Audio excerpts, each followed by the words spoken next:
begins. Well, hello, everyone. Welcome to another edition of One Plus One, your place for inconvenient truth-telling and myth-busting.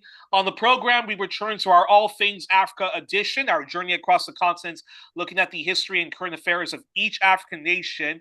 And we now, for the next several weeks, we will be exploring North Africa. And our first stop in that region is Mauritania. And who better to teach us about this African nation or any African country than our returning champion, and history teacher and our historical guide, Abayomi Azikiwe of Pan-African Newswire and frequent contributor to Black Agenda Reports. And Abayomi, as everyone should know, is an independent journalist and historian, anti-imperialist campaigner, and more.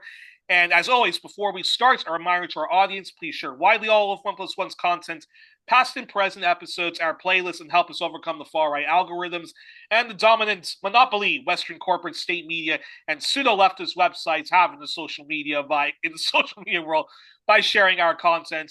Share us across social media and email, and please donate to One Plus One if you can at our PayPal. And if people are having trouble and would prefer an alternative form to donate, then please get in touch with me at YouriSmather@gmail.com. And again, sometimes Facebook blocks my ability to share One Plus One. So again, please share widely. It helps the show immensely. And it's our only way to overcome colonial, pro-imperialist, sexist, heteronormative, and racist media. So now, on to the topic at hand. So Abayomi, Mauritania, as always, tell us, what was Mauritania like before French colonization? And then when it was a French colony, what were the conditions of the people like? It has a long, protracted history. The history of Mauritania is very much interrelated to the entire Sahara region. They, of course, have close ties with peoples from throughout the region. It's a very multi-ethnic and even multicultural area. Even though 90% of present-day Mauritania is lodged in the Sahara, the Sahara Desert. So a lot of the country is arid. Most of the populations lived in the southern part of what is today considered Mauritania.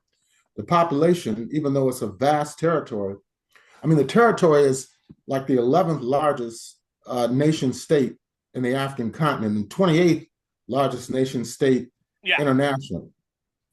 Yet the population is only about 4.5 million people because a lot of the areas are desert, and many people have migrated to the southern part of the territory, particularly since the arrival of French colonialism in the 19th century and the consolidation of French colonialism in the 20th century. Mauritania has people who were involved in many aspects of the growth and the spread of Islam beginning in the 7th century. Historians say that some of the so-called Arab tribes who were located in the southern part of Arabia, mainly in Yemen, migrated to that area and also contributed to its multi-ethnic character. Now, there are many disputes among historians about the origins of Mauritania, about the historical trajectory of Mauritania, in which we can get into later on in this discussion.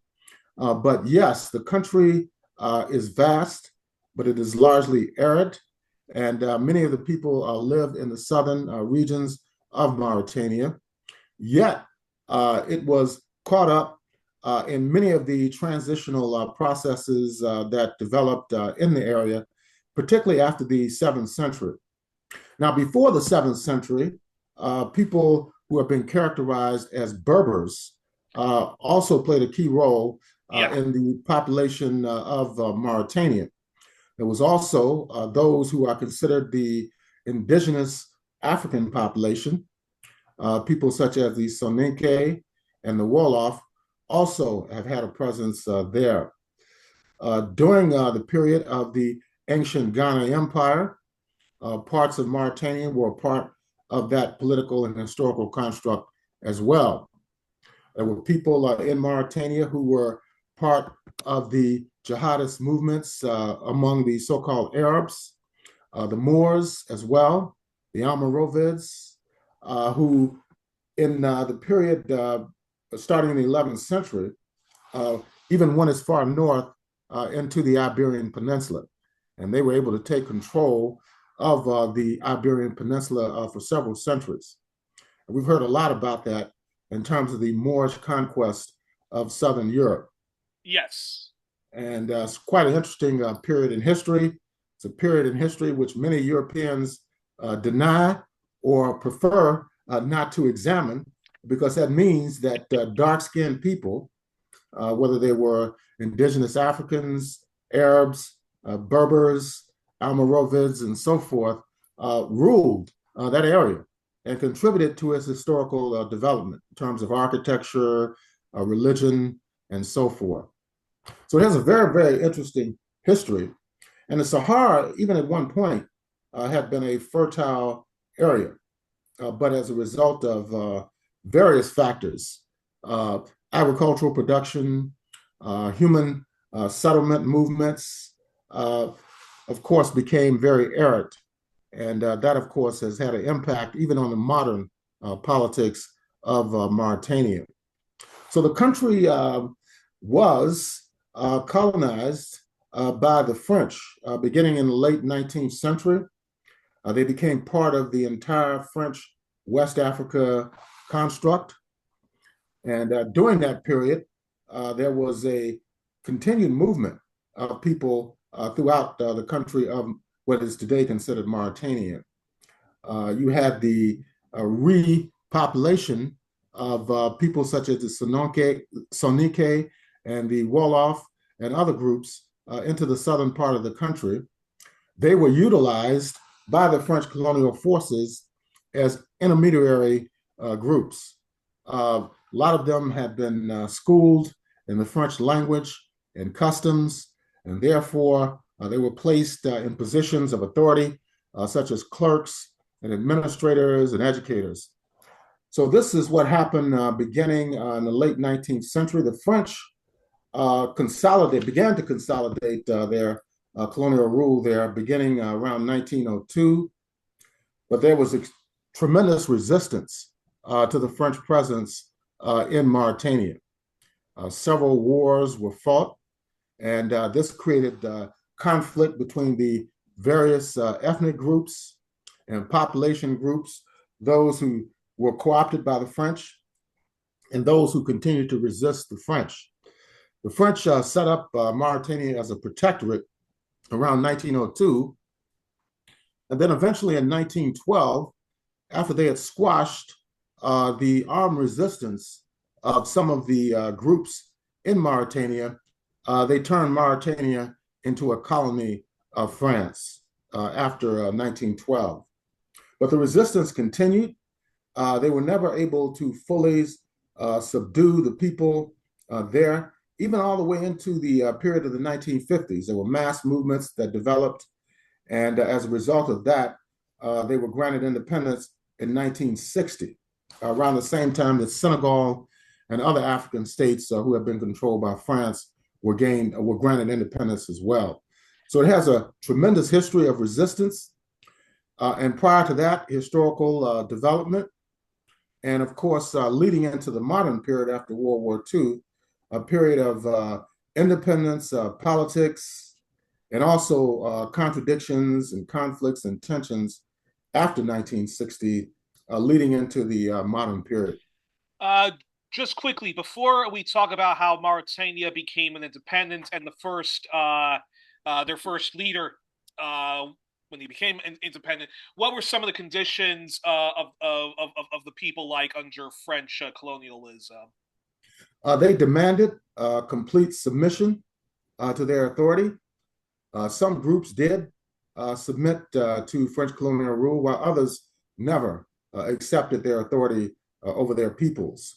And it was quite interesting that the Almoravids, who have been categorized as a warrior people, who had spread their rule as far south as the ancient Ghana Empire and as far north as the Iberian Peninsula, remnants of this civilization remnants of the caliphates, the Islamic sultancy rule, remained, even though they had been divided as a result of internal conflicts and the suppression by French colonial rule. The rebellious elements within those communities survived, and they have continued to clash with subsequent and repeated administrations in Mauritania since 1960. And we'll discuss that later. But yes, it was a vicious colonial system, just like in other areas of West Africa. The Sahel, which is considered a region that extends from East Africa all the way to West Africa, but mainly it is utilized, that term is mainly utilized to categorize the people in West Africa and to an extent Central Africa. Countries like Chad are considered part of the Sahel, but also Mauritania as well as countries further south like Niger, Mali, today's Burkina Faso, and others.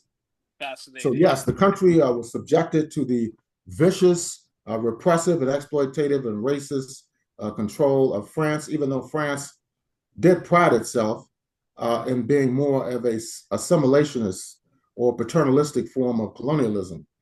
But the truth of the matter is, if you study the actual history, they were very, very brutal in regard to the imposition of colonial rule.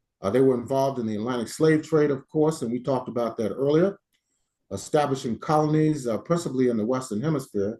Haiti, of course, being the most prosperous slave colony up until the end of the 18th century, when the Africans revolted and for 12 years and actually brought about the first independent republic, African-controlled republic in the Western Hemisphere.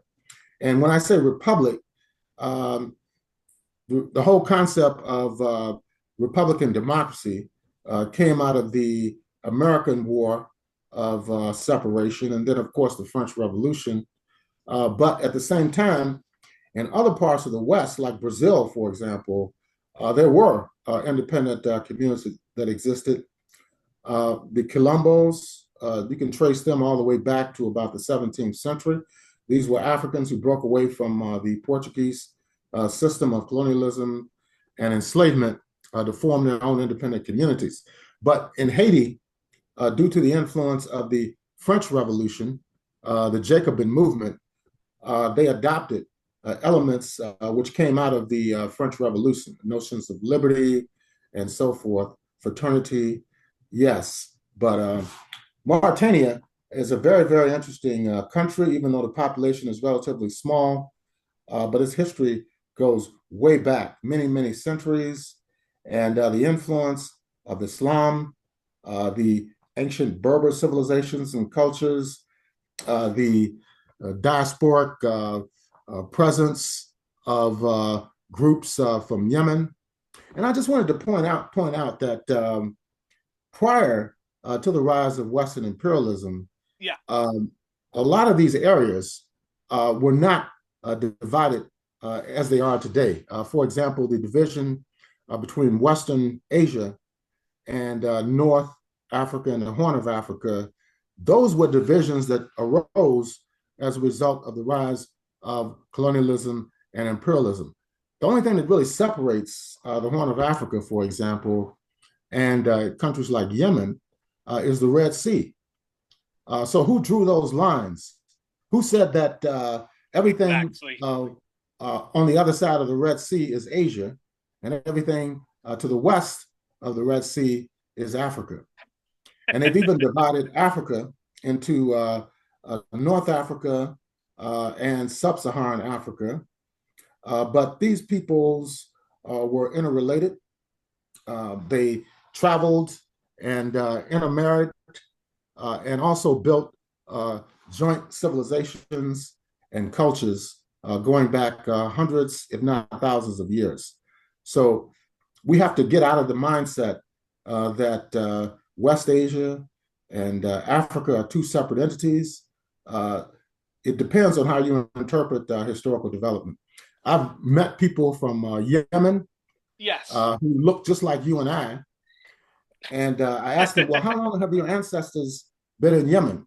They said, we've always been there. We've been there for thousands of years. We didn't come from Somalia. We're not refugees from Somalia. We're not refugees from Ethiopia.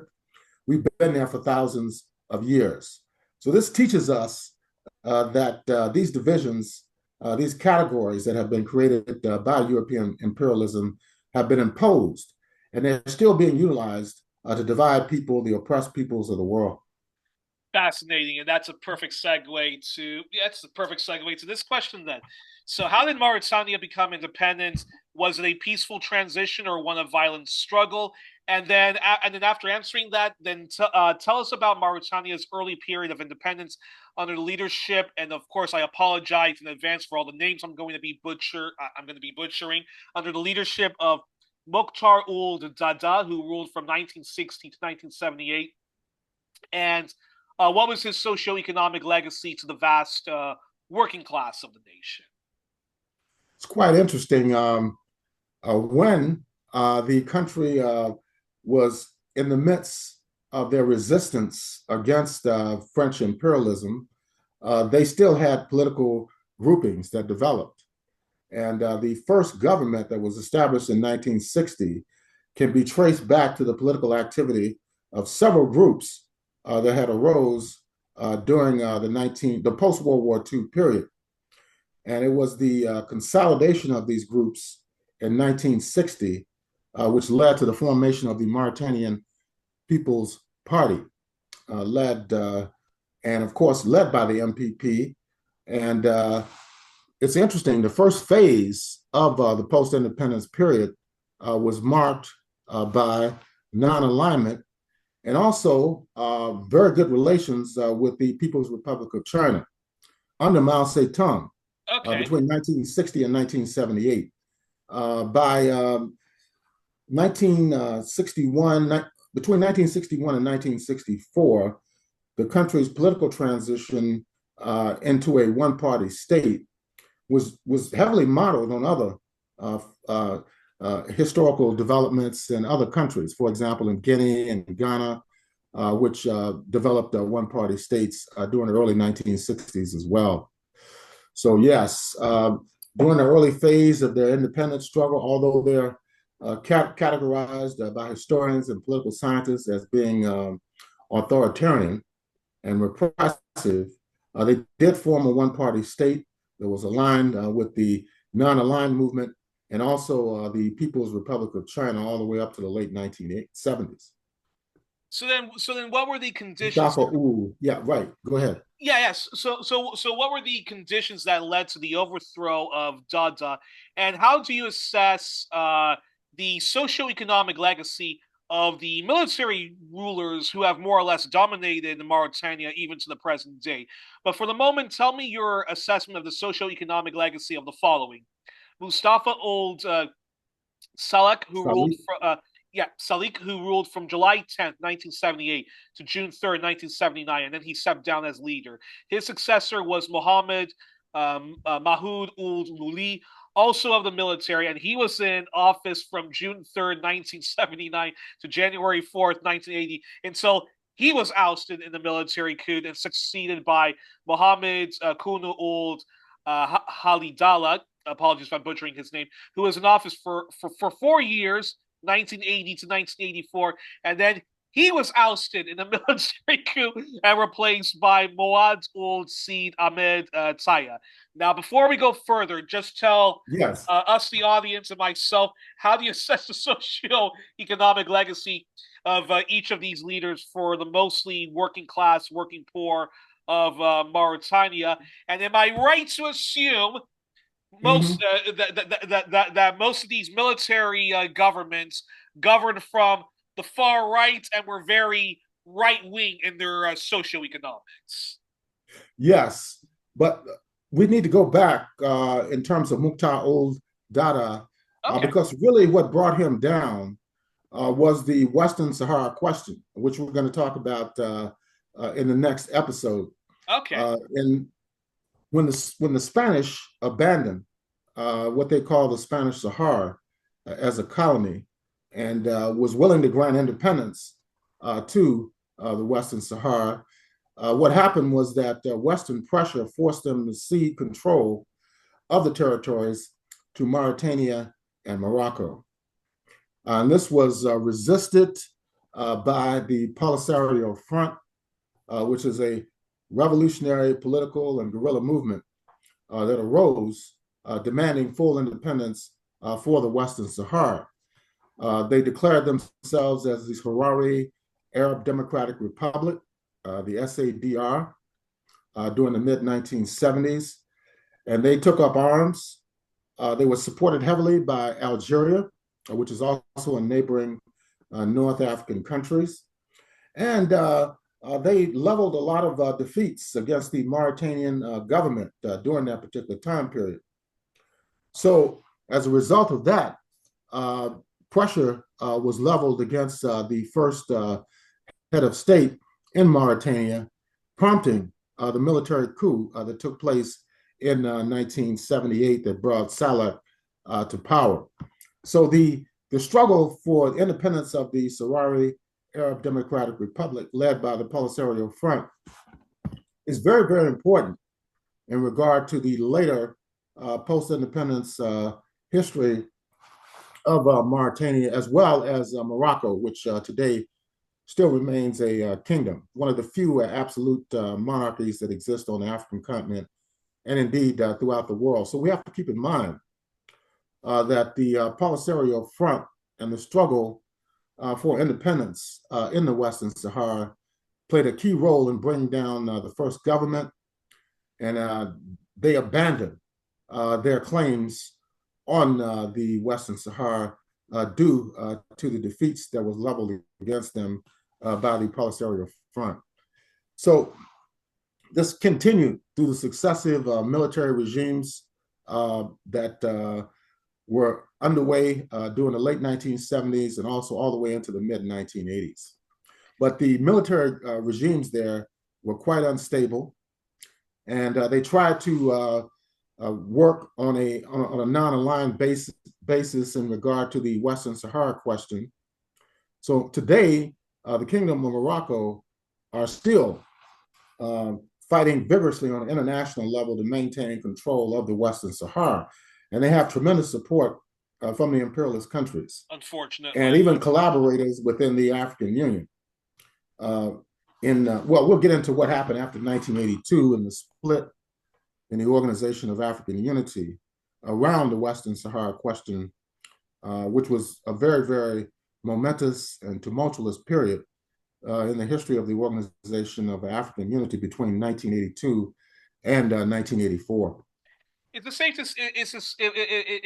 to say that Dada, so had he not engulfed himself in the wars for Western in the war over Western Sahara, is it safe to say that he was, however one can criticize him for being authoritarian, that he actually was very much a leftist, or certainly left-leaning? You can kind of compare his legacy very positively to Gaddafi, who we're going to be covering, and that's all of the military rulers since then have all have all more or less squandered that legacy and have all more or less governed from from the far right, and their legacy is one, when we talk about social economics and social mobility, has one often benefiting plutocrats as opposed to the vast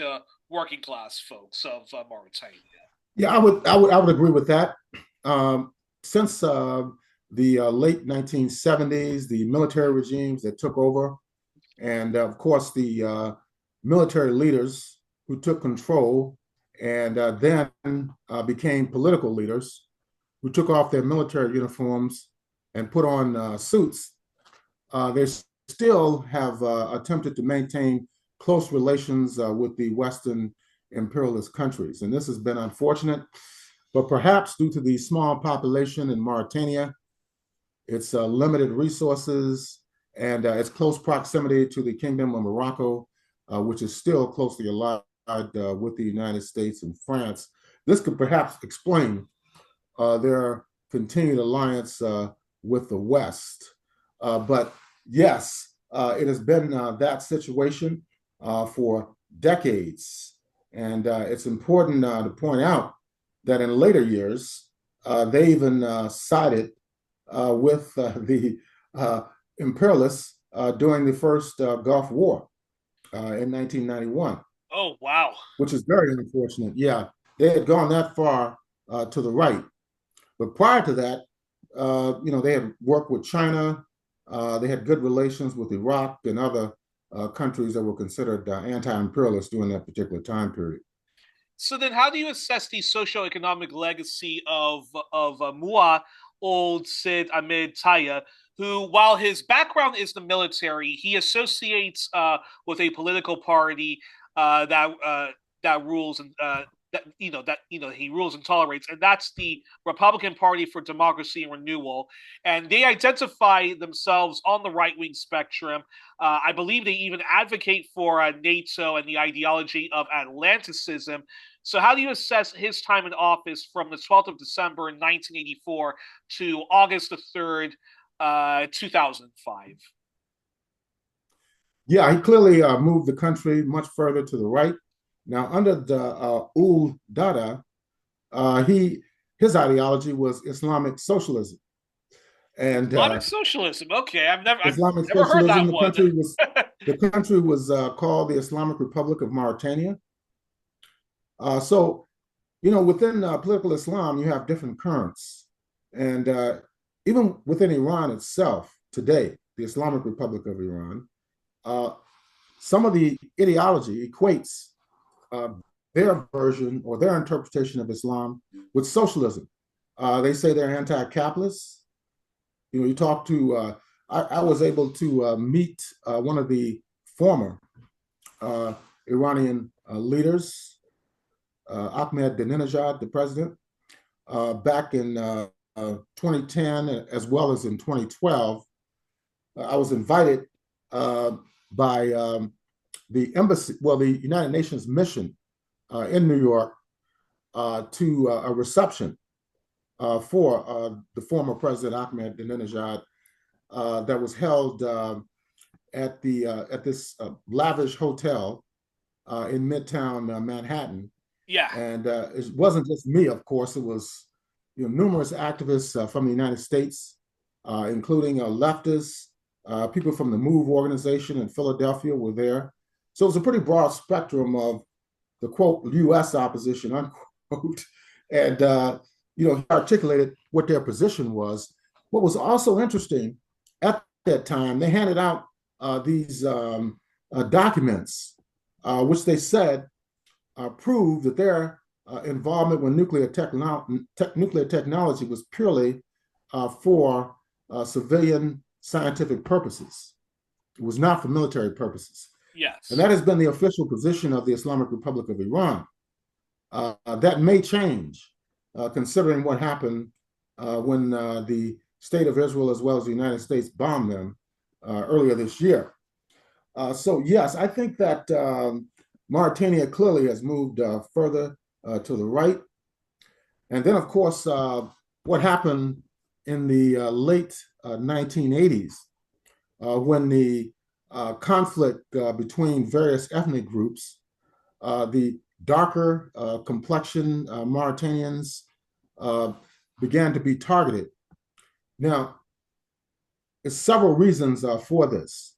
One, of course, as I mentioned earlier, the French utilized people from various African ethnic groups as administrators under the colonial system, and a lot of them remained in those positions during the post-independence period.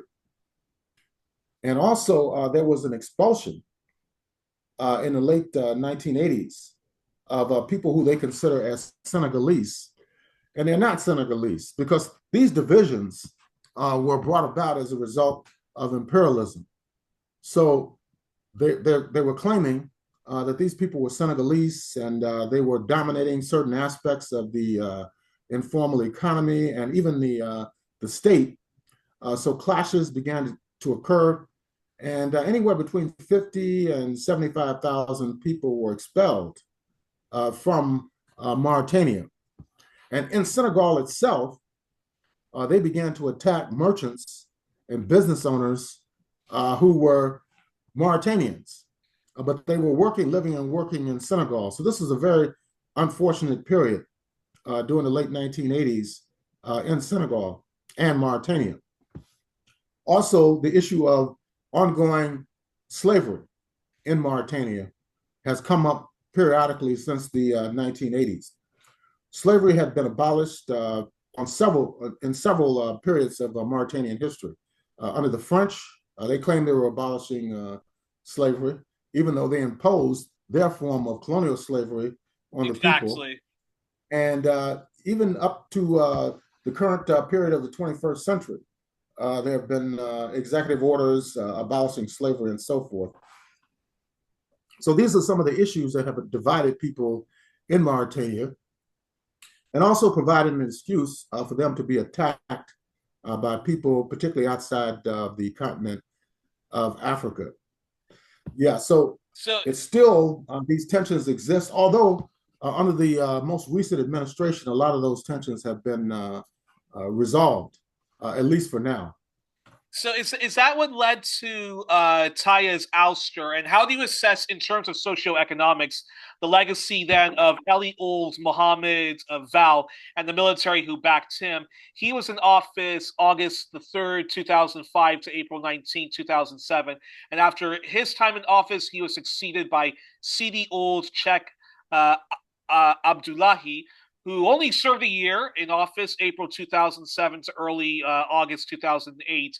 Politically, he was independent, but he was allied with the Adil. But there's no Wikipedia page about them. But then he was ousted in the military coup. So, how do you assess the legacy of Val and Abdullahi? Anything left wing they advanced, or were they still mostly not that I'm aware of? These were internal conflicts. Yes, these were internal conflicts within the military, various factions within the military were competing and juxtapositions for dominance within the Mauritanian state.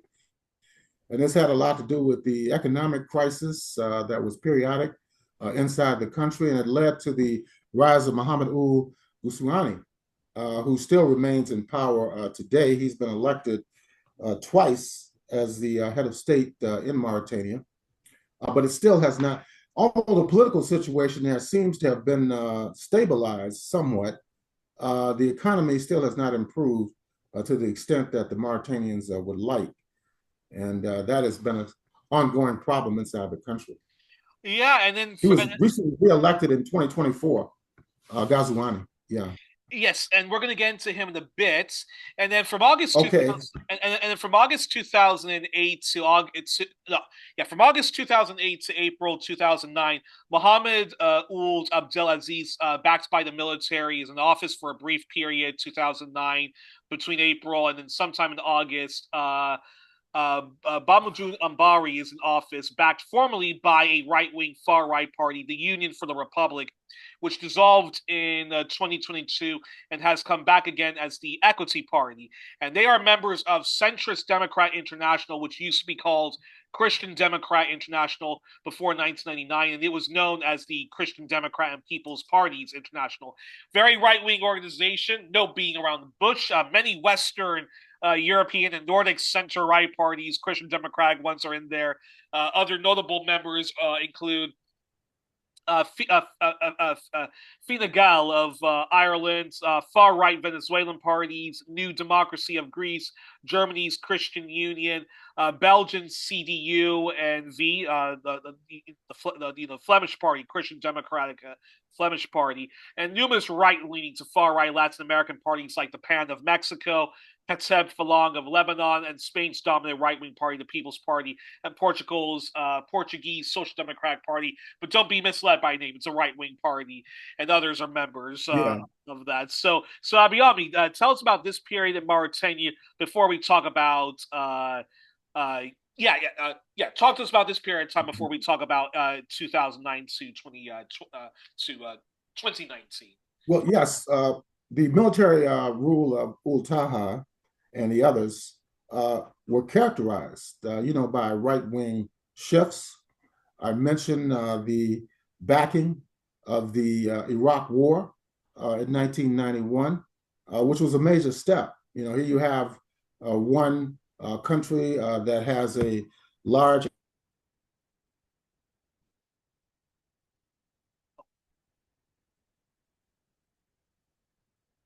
Uh-oh. and of course, people Actually, justified oh, this actually, by Abayomi, saying that, Abayomi, one moment. Can you repeat what you were saying? Starting from the Iraq, from the first Gulf okay, War, because there was a little bit of a dip in my internet. So, okay, good, good. I just wanted to mention that Mustafa ul Salik's Military Committee for National Recovery um, was a right-wing party. It yeah. fell, to the other leadership of Ul Hadela Hadada, which emerged. And then, of course, Ul Taha. But yeah, those military regimes, perhaps through desperation, um, went the way of imperialism by backing imperialist interventions. They also reestablished close links with French imperialism, participating in their military apparatuses and military efforts throughout the West Africa region. So yes, this has not been beneficial, although, to the Mauritanian people. The conflicts between the various sectional groups, ethnic groups, have continued and did continue during the 1980s and the 1990s, all And the way up to the most recent period, where we haven't heard a lot about it. and then from early August 2009 to early August 2019, Mauritania was under the leadership again of Mohamed Ould Abdelaziz, backed by the right wing, far right leaning Union for the Republic. How do you assess his time in office again, Abayomi, for the vast working class? Still remaining very, very much in the Western camp, and it has not benefited working people, has not benefited those in the agricultural sector, which is under extreme pressure. Uh, you already had divisions going back historically between the so-called nomadic groups and the more sedentary groups. That is a historical conflict, not only in Africa, but throughout the world, where those who are nomadic, who engage in cattle raising and livestock production, they always need land for grazing for the animals, whereas these sedentary people who are agriculturalists are growing crops. So naturally, there are clashes that have taken place. And even today, in countries such as Nigeria, in the central part of the country, those conflicts are still ongoing. Yes. And then from August 1st, 2019 to the present, the country is currently under the leadership of Mohamed Ould uh, uh, Ghazwan, I believe that's how you say his name. Apologies if I'm not pronouncing it correctly.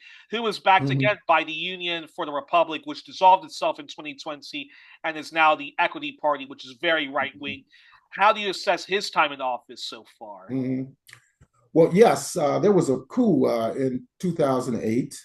And of course, he took over and then, of course, transformed into a so-called purportedly political established government, even though he has a history of as a military officer inside of Mauritania, and it still maintains a pro-Western position as it relates to the international community, although uh, they have attempted to maintain more of a non-aligned approach. The head of state was invited and did attend a meeting in Russia, the Brazil, Russia, India, China, South Africa Plus Summit that was held several years ago in the area. They went there and, of course, participated, met with President Vladimir Putin. Nonetheless, later, they were invited to the White House and met with U.S. leaders as well. What they're attempting to do is maintain good relations with both the Russian Federation and BRICS, as well as the United States, which is a very, very shaky and precarious position to take because particularly, well, even under Joe Biden, his position was extremely anti-Russian and anti-BRICS. And Trump, even though when he came in, he fooled a number of people into believing that he wanted to normalize relations with the Russian Federation to the extent that people were saying he was pro-Russian. I never believed that. There was no evidence of that. The coup that took place in Ukraine in 2014 was financed, coordinated, and supported by U.S. imperialism, even over the objections of the European Union, which was attempting to mediate the situation at that time in 2014 when the president of Ukraine was overthrown. He was trying to develop a neutral position between the Russian Federation, the European Union, and the United States. And the people funnily enough, actually, because I have been doing a lot of deep research into Ukrainian history, and apparently he actually was, since post-Soviet Ukraine, post-Soviet Russia, 1991, he actually was the most left-leaning Ukrainian president that Ukraine had up until that point. So yeah, the left, the left of the anti-imperialist movement, we really dropped the ball on what happened in Ukraine, and we're still paying the price for that, as a matter of fact. So yeah, even these groups. Someone call themselves Trotskyists, Social Democrats, whatever. Thought that the Maidan was something that should be supported by progressive forces internationally. That was not my view. I saw it, as another regime change effort to try to bring Ukraine into the North Atlantic Treaty Organization, which the imperialists said they would not do after the collapse of the Soviet Union in 1991. But they pursued that course anyway. And it's even gotten worse since the Russian special military operation that began in February of 2022 by bringing in other states into NATO. And so it's really like Finland, for example. So which has been relatively neutral, for many, many decades. So yes, it's a bad situation, but at present, the leadership in Mauritania is attempting to walk a tightrope between the two camps of the Russian Federation, BRICS on one hand, and the European Union and U.S. imperialism on the other hand. Although there are cracks that are going on right now in the Western and NATO alliance, which is quite interesting because Trump is attempting to reconfigure U.S. imperialist rule internationally by attacking, for example, Canada, which is a very close ally of the United States, perhaps the leading trading partner with the United States. Immediately, he came in and said he wanted to annex Canada as a 51st state of the U.S. Yeah, that's not a statement made by an ally at all. Yes, and even exactly. even Mark Carney said, "Under no, this will never happen." And Trump said, "We'll never say never." But then, I have to ask this question. During the Cold War, I think you already talked about this, but let's go a little bit deeper. So during the Cold War, was Mauritania mostly aligned with France and its Western imperial allies like the US, UK, Canada, Australia, New Zealand, the EU, and NATO, and the Gulf monarchs of West Asia, or with the USSR, the Eastern European Communist Bloc, China, Vietnam, Cuba, or was it? Or would they say, the Mauritania, if you were to talk with a historian of Mauritania, would they say that they were non-aligned, but they leaned more towards the Western imperial orbits? Or well, between the early 1960s and the late 1970s, under the Mauritanian People's Party, they were considered themselves non-aligned, but had very good relations with the People's Republic of China. even under Mao Zedong. Now, after 1978, that began to change, and they moved much closer to France and the United States since the late Interesting. 1970s. Interesting. And then Mauritania currently, when we talk about BRICS, you already talked about it, but do talk to us a bit more. So what is Mauritania's relations with BRICS? Does it have good relations with certain members, and will continue to have good relations unless Western imperialism sabotages it, which the Western imperialists are always capable of doing. Correct? I'm sure they didn't appreciate the attendance of Agouziani to the BRICS summit that was held several years ago. And I think that they're going to continue to prod them to drop their alliances. Now, the Trump administration is quite interesting. They have, on the one hand, written off, they claim publicly they've written off certain states. They see BRICS as being hostile to U.S. interests, which I think they're correct. And even now, the G20, they boycotted the G20 summit that's taking place in South Africa because they said the Government of National Unity, which is led by the African National Congress, Yeah. has targeted the so-called Afrikaners for Oh, genocide, yeah. to seize their land and to wipe out their people. And he's even offered asylum to the Boers. And I think maybe 60 of them came to the United States a few months ago. But not a lot of white South Africans have taken him up on his offer, which is really interesting. You don't hear that much about that in the Western media. You would think Yes. thousands upon thousands of them would be trucking to the United States, and they haven't.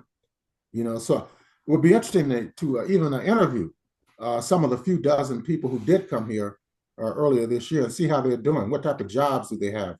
Have they been given farms to engage in agricultural development when in fact the farmers right now are facing extreme economic crises because of the tariffs?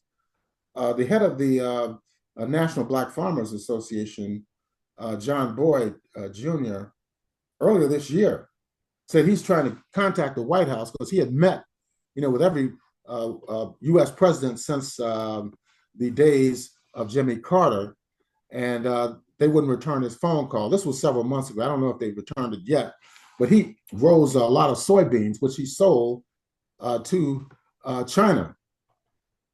And he was saying, how are we going to survive, if we don't have a market, for our crops? So the farmers are in very, very bad situation right now in the United States. And it's just not the African-American farmers. The white farmers as well are in very, very bad shape because he's imposed these tariffs on these countries. Even countries that are supposed to be allies of the United States are still suffering from this irrational economic policy that he has brought about.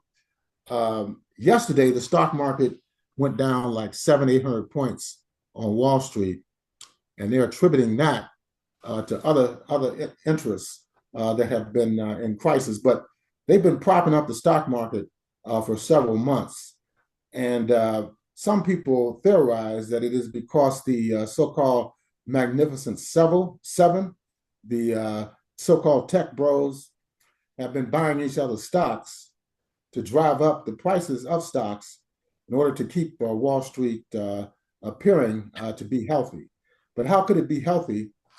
We just came out of a 42-day government shutdown that was totally unnecessary, where hundreds of thousands of federal employees have been laid off and fired since January.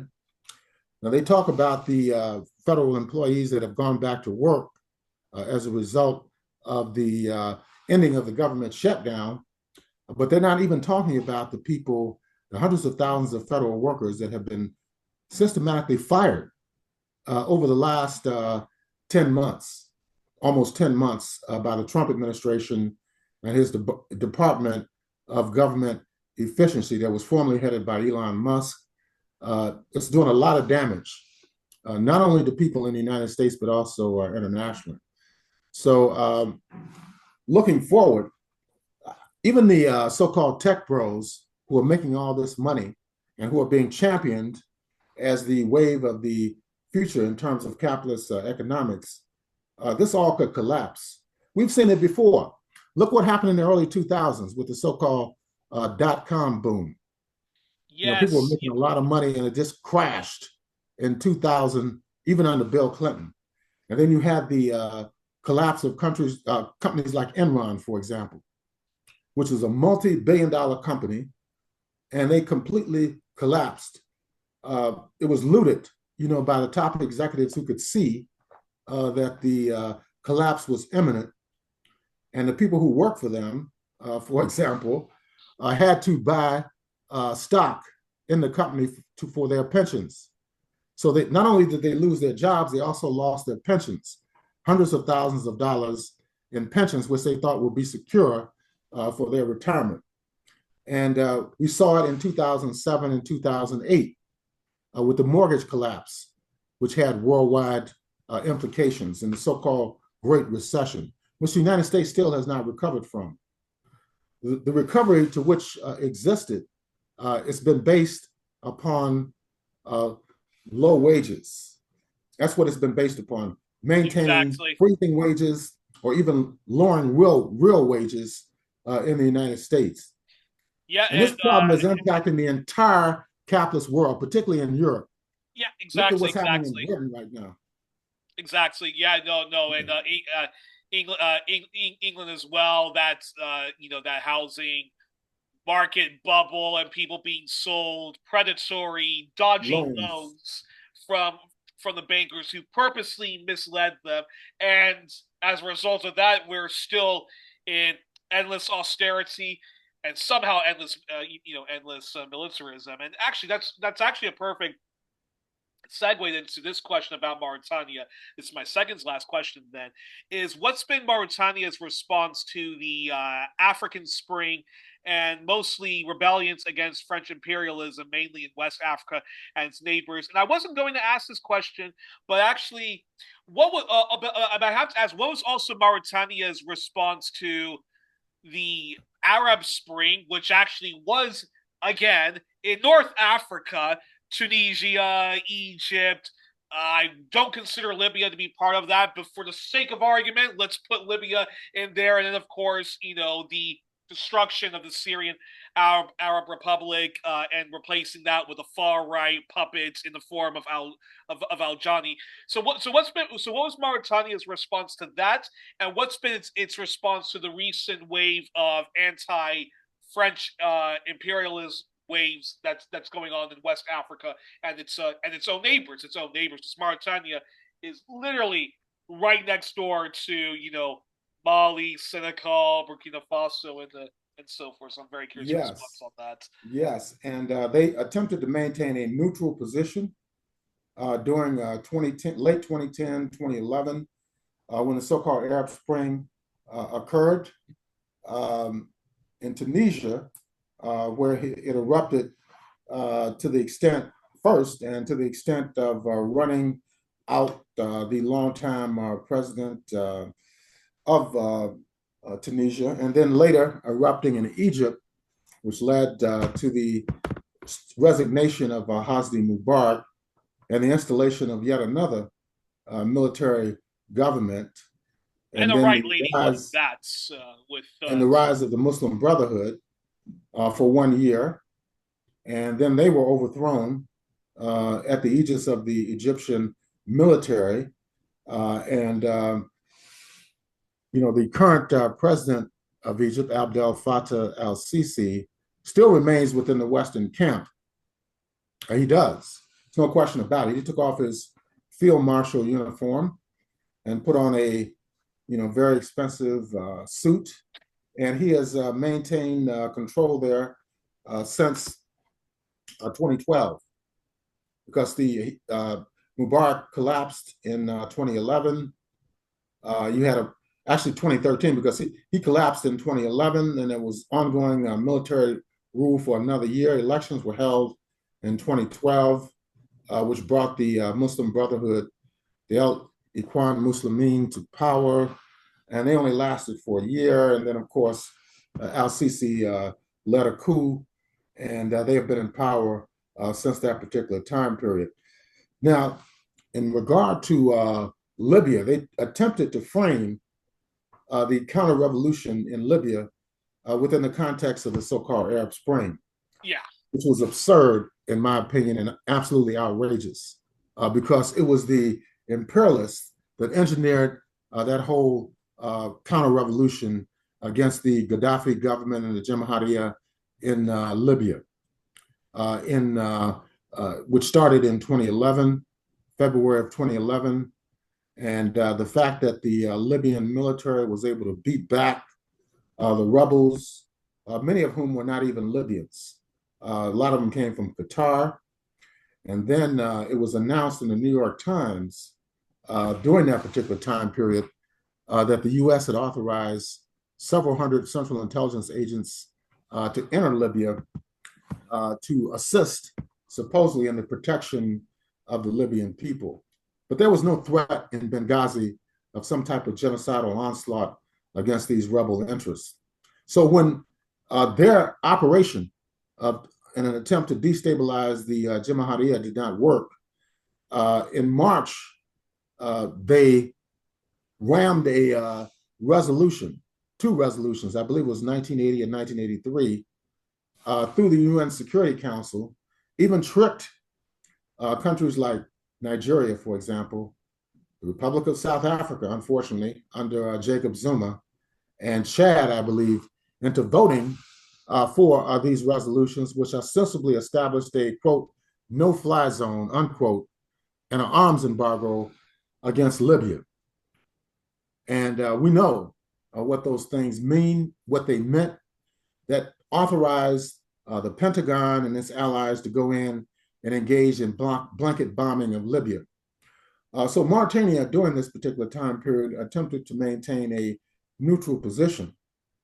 Nonetheless, it has not worked well for North Africa and West Africa. What have we seen since that time period?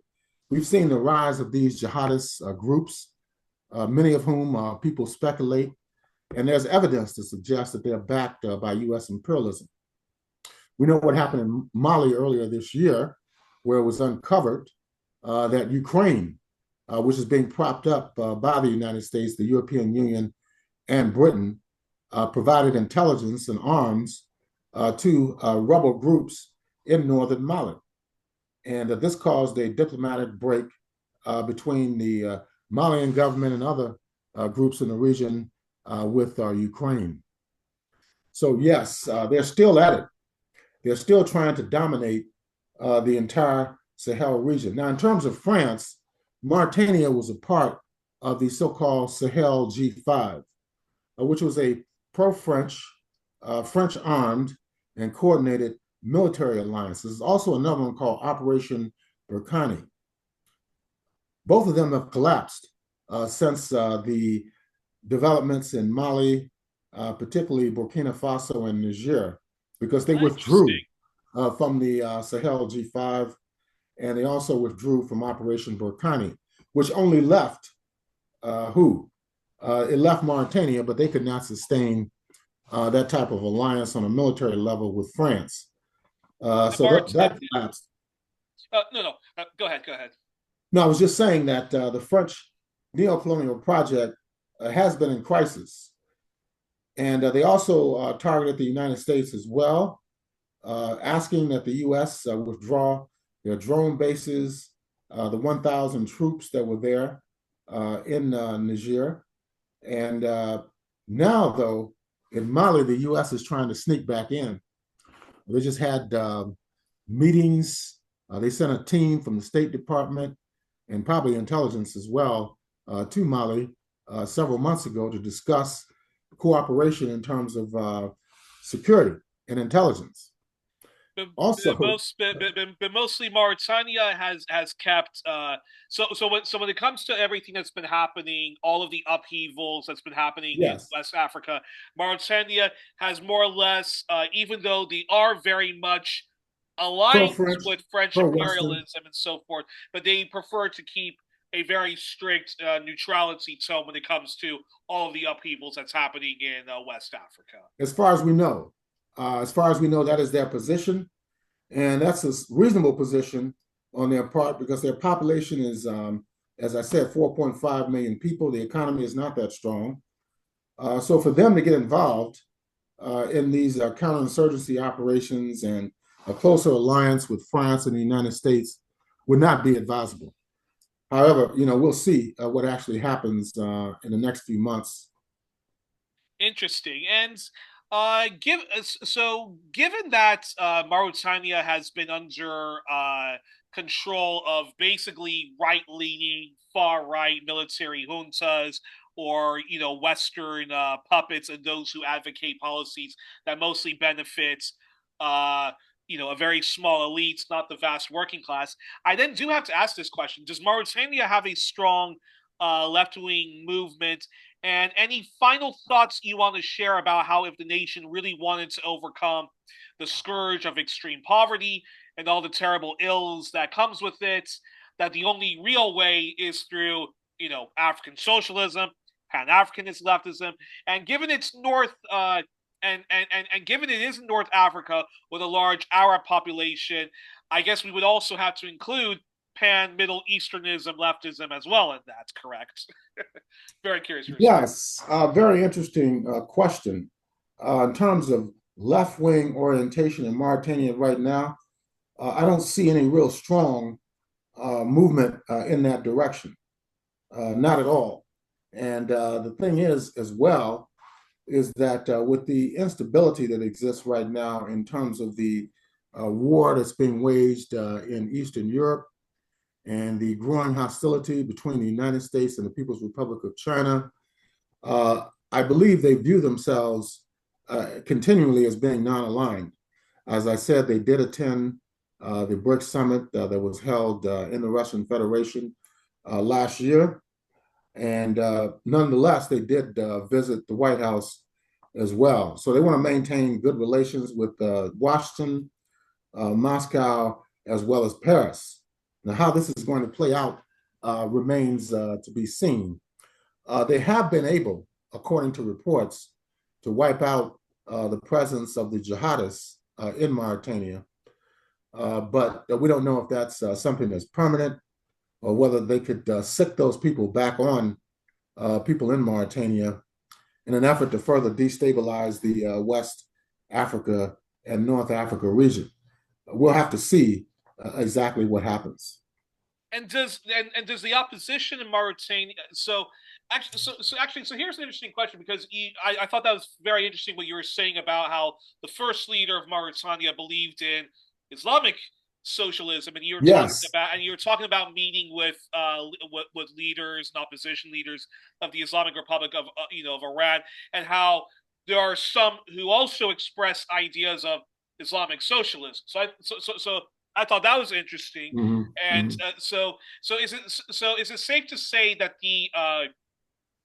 the far right ruling elites in Mauritania and even the opposition in Mauritania, do they tend to be quite secular in their practice, even though of course Islam is such a very strong part of the culture, I would imagine, in Yes, it Mauritania, is for centuries. but they tend to shun away from the sort of far right Islamic political Islam of, say, a Muslim Brotherhood, the Taliban, ISIS, Saudi Arabia, and whatnot. I'm very curious your response to that. Yeah, I think they do shy away from that form of Islam. But no, but just to be clear, the reception I was invited, the two in 2010 and 2012 was with the official government of the Islamic Republic of Iran. It had nothing to do with the opposition. Okay. In Iran, the opposition is mainly reactionary. We're talking about the people who came, the Mujahideen, Haq. Those people are supported by the CIA and the United States. Although they came out of a group called the PMOI, I remember them back in the late 70s, early 80s, the People's Mujahideen Organization of Iran. I believe that's where they come from. In those days, they were claiming to be revolutionary and so forth, but they attacked the Islamic Republic of Iran under the Ayatollah in the early days, claiming they were reactionary and so forth. So they waged a a terror campaign against them beginning in 1981. And then they pretty much disappeared, and they established their headquarters, interestingly enough, in Baghdad, Iraq. Now, this happened, of course, after the Iraq government under Saddam Hussein in late 1980 attacked the Islamic Republic of Iran under the guise of taking back the Shatta al-Arab waterways.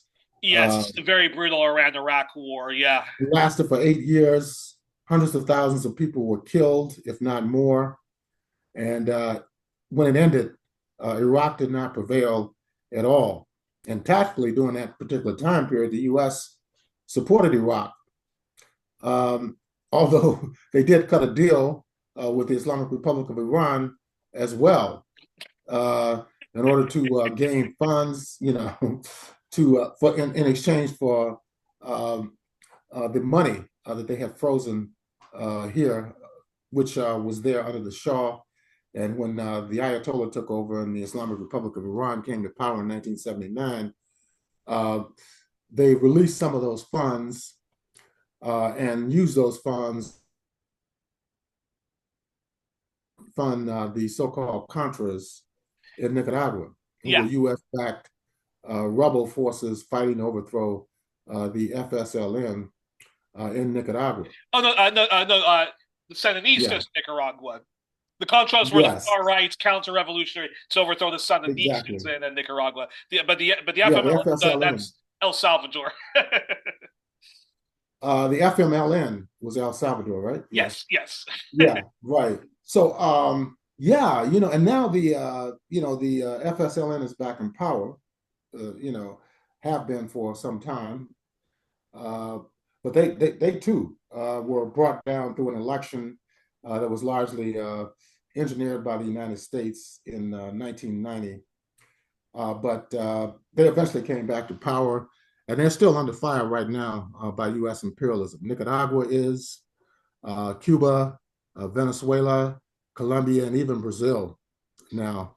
All those states right now under fire. And as I mentioned earlier, we had the publisher and editor of Orinoco Tribune, Jesus Rodriguez Espinosa, gave us a firsthand account of what's going on in the Bolivarian Republic of Venezuela, how they've brought down their economic growth inside the country, which has prompted, out-migration from Venezuela.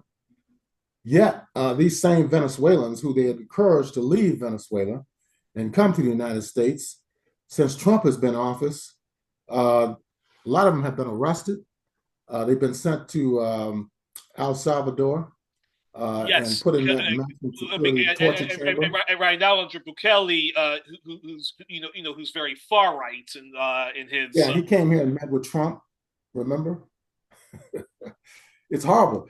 Even the New York Times, on the front page of the Sunday New York Times, the most recent, just this past Sunday, had a huge expose, several pages, on the torture that these Venezuelans were subjected to in El Salvador.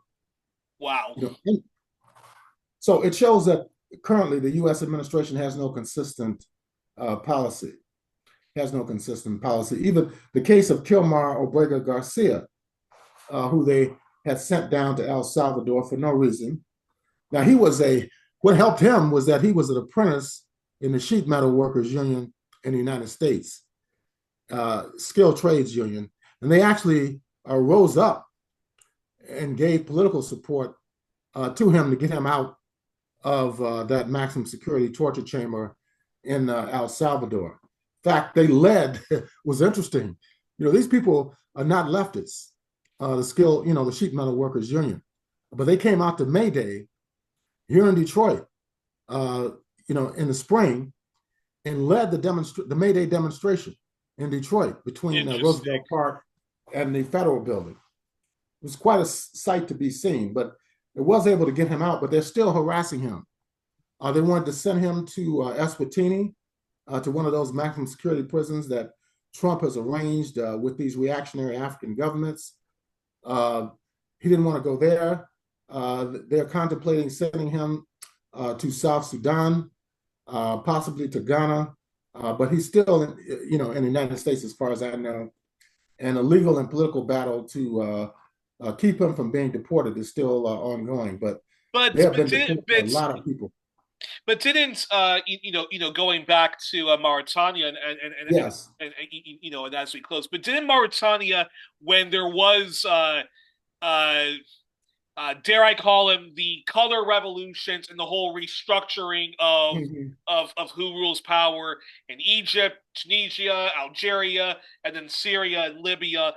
Didn't Mauritania, like Morocco, who we're going to be covering the week after next week, but Mm-hmm.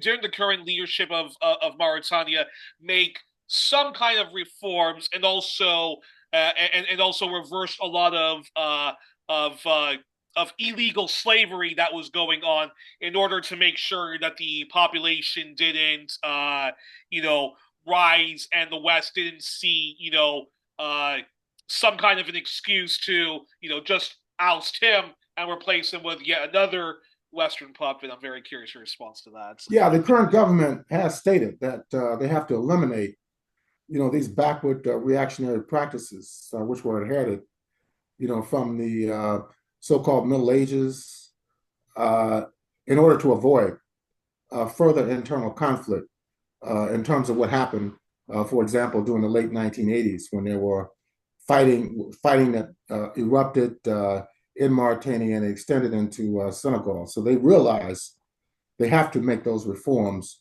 in order to prevent a deterioration of the Mauritanian state and also the potential for a military intervention, perhaps by France. But what do you think it's going to take for the left in Mauritania to advance itself then? Well, they have to organize, they have to be involved in political education, and they need to work with other leftist parties in neighboring countries. And if there is, for example, a uprising, from the left, even that in and of itself does not ensure a transition to socialism. We saw what happened in Senegal, um, during 2023 and 2024, where there was a dispute over whether or not Macky Sall should run for a third term of office. And there was a huge uprising inside the country, and he backed off. But they did jail one of the top, which we talked about several weeks ago, the top opposition leaders, although he was still prevented from running for office because of some trumped up charge conviction.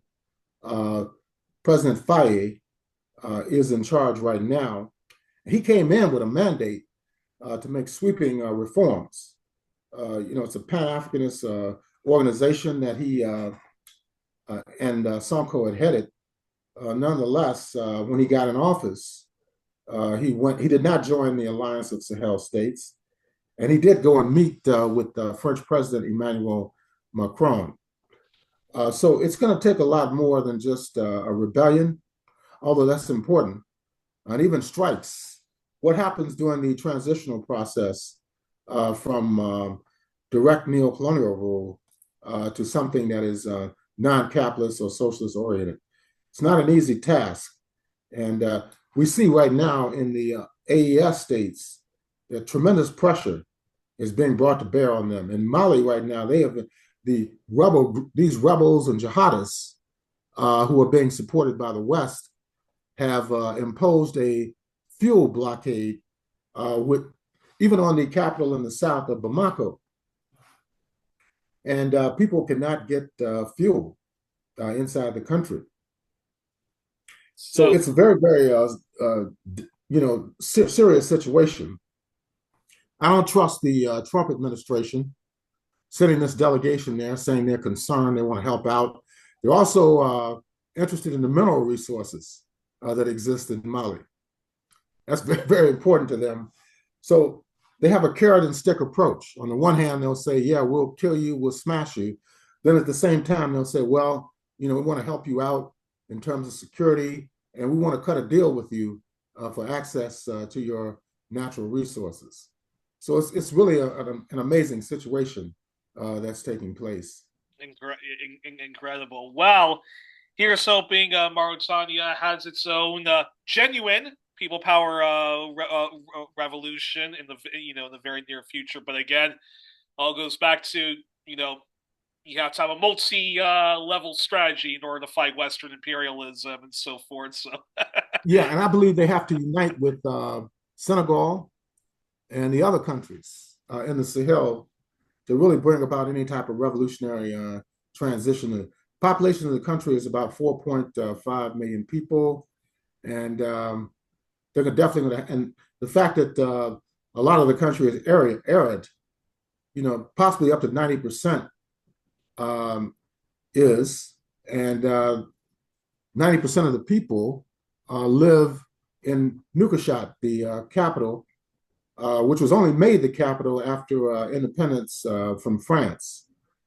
So, yes, it'll be a very interesting development to see what happens. Because prior to the independence of Mauritania, the French West Africa empire was centered in first in St. Louis in Senegal, and then later in Dakar.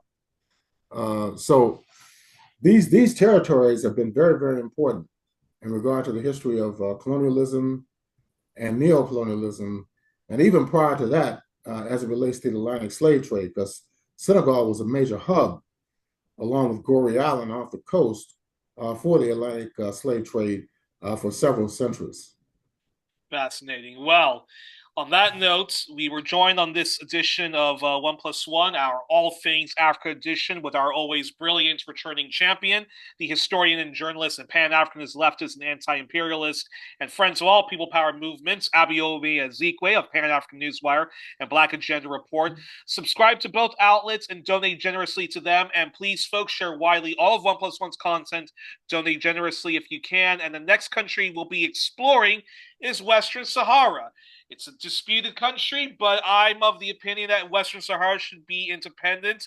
But we'll be exploring that next week, Western Sahara. So see you next week for that. Until then, have a great weekend, folks. All my best. Good night and good luck, and take care until then.